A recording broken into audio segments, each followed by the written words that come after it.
Hitler, fascist, dictator, destroyer of democracy. All things that the installed Democratic candidate said about Donald Trump this week alone. Welcome to the Weekend Spectator. My name is Grace Reilly, and as always, it's such a pleasure to be joined by the one and only Paul Kengor. And so great to be with the great and gracious Grace. Always so good to be with you. You've written quite a few pieces this week, just commenting on all of this craziness that's going around, all the mudslinging from the left specifically, especially when it comes to democracy and calls of fascism towards the other side. It kind of seems like a Hail Mary that all of the sudden this week, Kamala Harris has decided to step out and, use all of these extreme terms to describe her opponent that is beloved by half of the country. I mean, what is your take on this? Yeah, it's definitely a sign of desperation. I don't know if I like the Hail Mary in this context, right? With how wicked with the things that True, she's yeah. saying. Yeah, but it is I'll tell you what, so we're pre-recording this, right? And as of right now, as we're pre-recording this, Real Clear Politics has Donald Trump trailing Kamala Harris by 0.2%. Now, by the time this runs over the weekend, I don't, Trump might well be up altogether. And you compare that 0.2% to where the race was in 2020 with Biden, in 2016 with Hillary, you're talking a difference of Trump trailing like 9%, 6%. So, I mention these numbers because this explains why she's talking the way that she's talking, right? She's really desperate. If I've said from the beginning, if Donald Trump was the popular vote is within 2%, he's going to win the electoral college. If he ends up winning the popular vote outright, I mean, he's definitely going to win the electoral college because that would be extraordinary. I mean, his chances have been good with the electoral college, not so good with the popular vote. And the last time we talked last week, Grace, I think Trump was up in all 7 swing states. He still is up in all 7 swing states. My home state of Pennsylvania, Michigan, those states. And if you look at 2020, 2016, he was way down in those states and he still pulled them out. So she knows it. She knows that she's in big trouble, which is why she's slinging the mud. And they love to talk about what does the placard say? Their signs: decency, democracy, right? Yeah, where's the decency Yeah, in and you comparing your opponent to Hitler and a fascist? yeah, and you wrote about that this week and you called it one of the most annoying things that the Democrats whine all the time constantly about democracy, this, democracy, that. The other side is going to destroy it. Well, meanwhile, this is the way that they're behaving and what their actions are showing, and also a lot of the ideas that they support. I mean, things that will infringe on our constitutional rights. How can you, stand on a high horse like that? I mean, when you've installed a candidate that got zero votes by the people, I mean, how do you even do that? It's crazy the political climate right now. And also, so you pointed this out to me, you sent it to me, this piece by George Perry, which was great. But I think that goes into what you were just talking about a lot, where there may be Trump voters that aren't really talking to pollsters. So there's kind of this hidden Right. wing. I know that that's true with women too. I mean, women don't usually open up to pollsters as much historically. I mean, especially when it comes to Trump. So, do we really know how many people are also voting for Trump but aren't being really accounted for?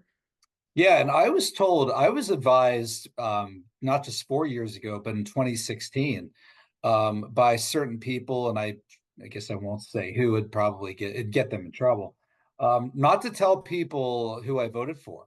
And I've never had that before, in 2012, 2008, 2004, because of, nonprofit organizations that I'm affiliated with, and that people will seek retribution not just against me personally, I don't care about that, but against the organization. It could affect fundraising, and that in turn could hurt employees who are employed there. And so I was really, I wasn't, told this or ordered this, but they said, would you please consider not telling anyone who you voted for, because I just think it would be prudent to do that.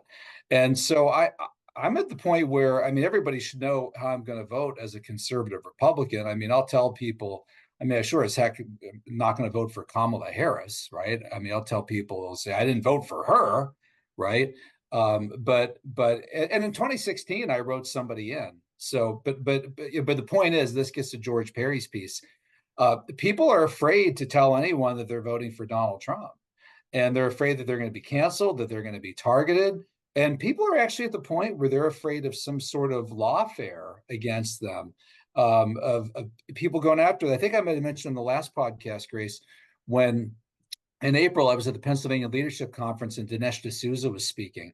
And he told this room of about 1,000 people. He said, if the Democrats could put each one of you in jail just for being here, they would do it.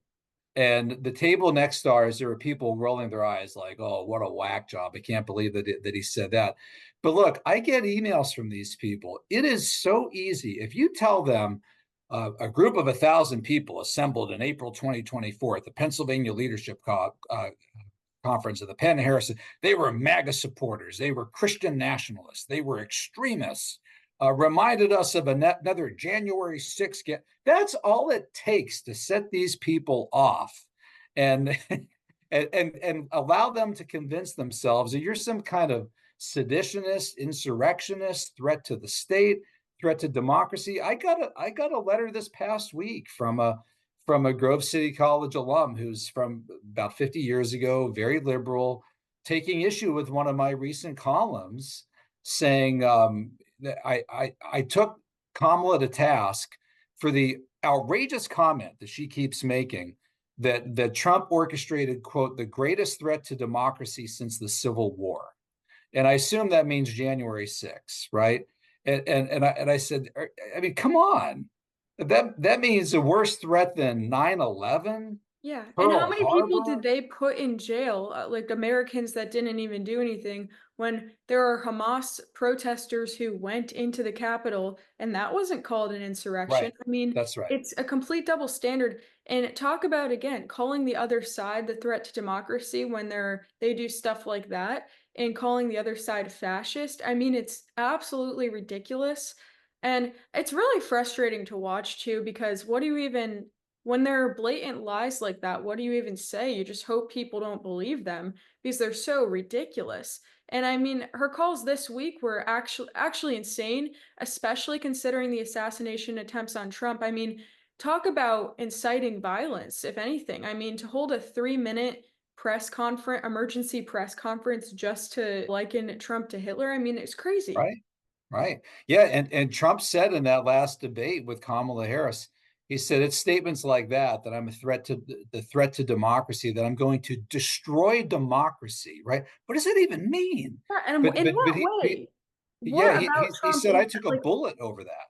And he yeah, did. and Yeah. it's in I would love to hear one single reason why they say that. I mean, that's the other thing that's so frustrating about the way that politics has kind of transitioned into this like I don't even know how to describe where it is today, where Right. you don't have to answer questions, you don't have to say because like Kamala Harris this week is a perfect example. So she had her town hall the other day with CNN, and she did pretty much what she always does, which is not directly answer any of the questions she was asked. I mean, she was asked quite a few questions on different subjects, and it's very clear when you watch her that if she doesn't want to answer a question, she doesn't. She does the same walk around word salad, people call it, but the same circular, long winded answer, 100 words to say nothing sort of thing to distract from the fact that she's not going to answer the question. And when something like that is acceptable, and I say acceptable in quotes because hopefully it's not acceptable to the majority Right. of Americans, but it Hmm. obviously is to some because the fact that this election is close shows that some people are all right are okay with the fact that she's not being transparent at all. But how are we in this place where you don't have to own up to what your policies are going to be in a direct way and you're not being thoroughly challenged on those things, and where you can just say all of these insane, crazy things about your opponent? I mean, and obviously there's always been mudslinging, there's always been this and that back and forth. Everyone does it. That's kind of the way of the game.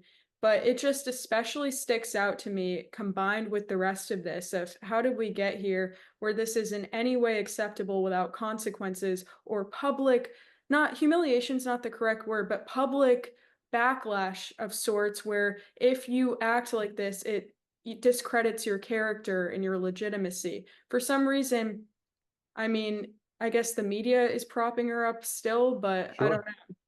And at that point, I mean, somebody like Anderson Cooper or whoever ought to say, now, really, don't you think that's a little over the top? I know you don't like him, but fascist? Why not a word like, authoritarian or something, something, right? But fascist, right? Explain to me how that's a fascist, right? Anne Applebaum, who I've always respected, she wrote an amazing book about the Gulag. She was in our Divine Plan documentary that Robert Orlando and I did. She wrote this piece of The Atlantic comparing Trump to Hitler, Mussolini, and Stalin, at least in terms of their rhetoric, right? I mean, you can't do that. No, it's not. Look, he called this person vermin. Okay, all right, but he's in no way comparable to know. those. In fact, that demeans the victims of Hitler and Stalin and I mean, Hitler turned gassed Jews in concentration camps and turned their bodies into soap. I mean, cut it out. And if you're somebody like Thomas Matthew Crooks, okay, who was like 20 years old when he shot Trump in Butler, PA, and you're hearing that and you're thinking, well, I don't know much about history, been raised in government schools and everything, but the president of the United States, vice president, CNN, all these respected people who are clearly way smarter than me, went to all these Ivy League schools. And if they're saying that this guy is going to destroy democracy and is a fascist and Hitler, well, like my grandfather always said, if I had been alive in Germany in 1930, looking back in retrospect and could have taken a shot at Hitler, I would have and should have, right? Maybe I should go take a shot at Trump, right? So it doesn't take long for people to come to that conclusion. It's insane. Talk about, decency, right? That totally lacks decency, what they're saying. Yeah, it's pure evil and frustrating, completely beyond words. And I just think back to just jumping back in the conversation a little. I do think so. You were mentioning how a lot of people are kind of don't say who they're voting for, and that's definitely true. That's kind of been the case with Trump from the beginning, where people weren't comfortable saying they were voting for Trump for good reason. I mean, you could lose, you're right, you could lose your job over that, all Right? sorts of things. You Yeah, really truly. can, especially when this rhetoric's going around. Get But harassed. I think people still, though, are a lot more bold now than they were. I Yeah, mean, I think so we had too. talked about that after the assassination attempts too, how that kind of caused no fear. That was the first time, I'll at least say for my generation, back whenever the Black Lives Matter stuff happened, everyone was posting the black squares on their Instagram stories, if you remember. It was a trend to boldly and outwardly support Black Lives Matter. But you've never, and you see that with leftist movements all the time, where a lot of young people will share these leftist campaigns. But I've never, ever seen anything like that on the other side, like with Yeah. comparable with Trump. But that night in Butler, I saw my peers like go crazy posting that picture of him like with his fist up. Right. I've never Sure. seen anything like that. So it was kind of like all of the sudden people got the courage to stand up in support of Trump, but even if they don't necessarily support them, they got the courage to stand up against evil. And I thought that that was really, really interesting. And I think, yeah, I think it'll continue. I hope it will continue that people are comfortable sharing the things they believe. But I get it. I mean, it's not easy to talk about support for Trump by any means. I mean, you get blasted on the internet all the time. So it, people don't like it, but To George Perry's point, right? So it looks like Trump in the past has outperformed the polls by about 6%. Okay. And so Perry's point is he thinks that they are more afraid than ever after seeing what's happened over the past 4 years. I think you're right about seeing what's happened in Butler. In some places, there's some people who are also more bold about favoring him openly. But if the past is any indication, and there is more of a fear today. I mean, I had somebody I had a student at Grove City College come up to me, not after January 6th, maybe about a year later, and he was a freshman, and he had been there in January 6th. I mean, not inside the building or anything like that. He lived. I mean, we're in Pennsylvania. We're 5 hours from this. It's not far, right? It's like the Butler rally and other stuff. When these things happen, when people like me and you, we just go there to check it out, right? As journalists. Yeah. And this kid, he was even closer. I think he lived in Maryland, and he was like a half hour away. So he said, "Oh, I'm going to go take a ride down and see what it was like." And I told him, I said, it's great that you didn't go inside or do anything like that, but listen, man, don't tell anybody you were there. Don't tell anybody that you were there.